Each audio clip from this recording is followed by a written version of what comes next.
ಏನನ್ನುತ್ತೆ ನಿಮ್ ಶಕುನ? ನಡೀತೈತೆ ಶುಭ ಕಾರ್ಯ ನಡೀತೈತೆ. ಈ ವಾರದೊಳಗೆ ಈ ಮನೆಯಾಗೆ ಲಗ್ನ ನೆರವೇರ್ತೈತೆ. ಮುತ್ತಿನ ತಾಯಿ ಹುಡುಗಿಗೆ ಮದುವೆ ಆಗ್ತೈತೆ. ಕೊರಳಿಗೆ ತಾಳಿ ಬೀಳತೈತೆ.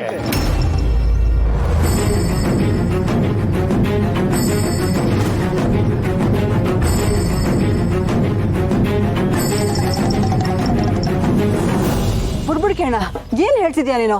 ಸುಮ್ನೆ ಏನೋ ಮಾತಾಡ್ಬೇಡ.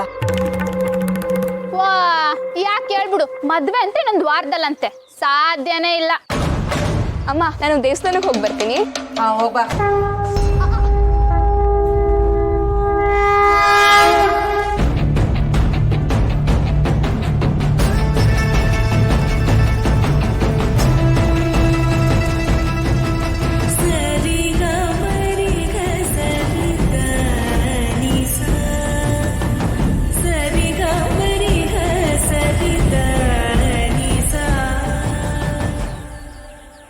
ಅದ್ಯಾವ್ರೇ ಸನ್ನೆ ಮಾಡಿ ಹೇಳ್ತಾವನೆ, ಇದೇ ಮೊದಲನೇ ಸಗ್ನ, ಮುಂದಿನ ವಾರವೇ ನೀನು ಮದುವೆ.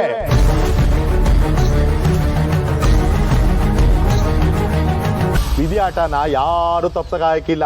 ಆ ತಾಯಿ ನನ್ನ ಬಾಯಿಂದ ಸುಳ್ಳು ಉಡ್ಸಾಕಿಲ್ಲ. ಸುಳ್ಳಾದ್ರೆ ಸಕುನ ಬಿಡ್ತೀನಿ. ನಡೀತೈತೆ ನಿನ್ನ ಮದುವೆ ನಡೀತೈತೆ.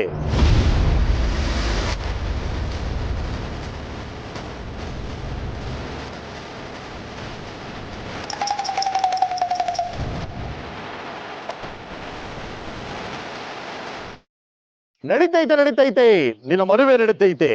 ಸಾಧ್ಯನೇ ಇಲ್ಲ. ನಾನ್ ಮದ್ವೆ ಬಗ್ಗೆ ಕನ್ಸ್ ಕಾಣೋ ಹುಡುಗಿನೇ ಅಲ್ಲ. ನನ್ನ ಜೀವನದಲ್ಲಿ ದೊಡ್ಡ ಗುರಿ ಇದೆ. ಇನ್ನು ಸಿಟಿನಲ್ಲಿ ಸ್ವೀಟ್ ಅಂಗಡಿ ಓಪನ್ ಮಾಡ್ಬೇಕು. ನಮ್ಮಮ್ಮನ್ ಗೋಳ ಇಟ್ಕೊಂಡರ್ ಮುಂದೆ ನಮ್ಮಮ್ಮನ್ ಮಹಾರಾಣಿ ಹಂಗ್ ನೋಡ್ಕೋಬೇಕು. ನಾನು ರಾಜ್ಕುಮಾರಿ ಹಂಗಿರ್ಬೇಕು. ಅಲ್ಲಿವರೆಗೂ ಈ ಮದ್ವೆ ಎಲ್ಲ ಆಗೋದೇ ಇಲ್ಲ.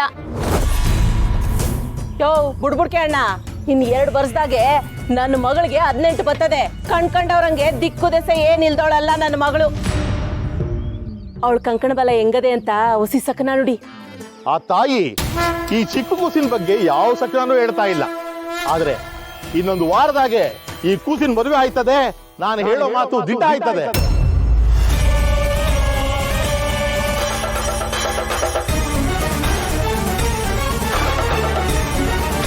ನಡೀತೈತೆ ಶುಭ ಕಾರ್ಯ ನಡೀತೈತೆ. ಹಾಲಕ್ಕಿ ನುಡಿದೈತೆ.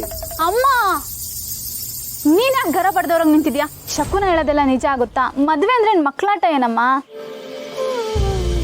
ನೀನೇನ್ ಎದುರ್ಕೋಬೇಡ, ಧೈರ್ಯವಾಗಿರು. ನಂಗೆ ಲೇಟ್ ಆಗುತ್ತೆ, ನಾನು ಹೋಗಿ ಬರ್ತೀನಿ.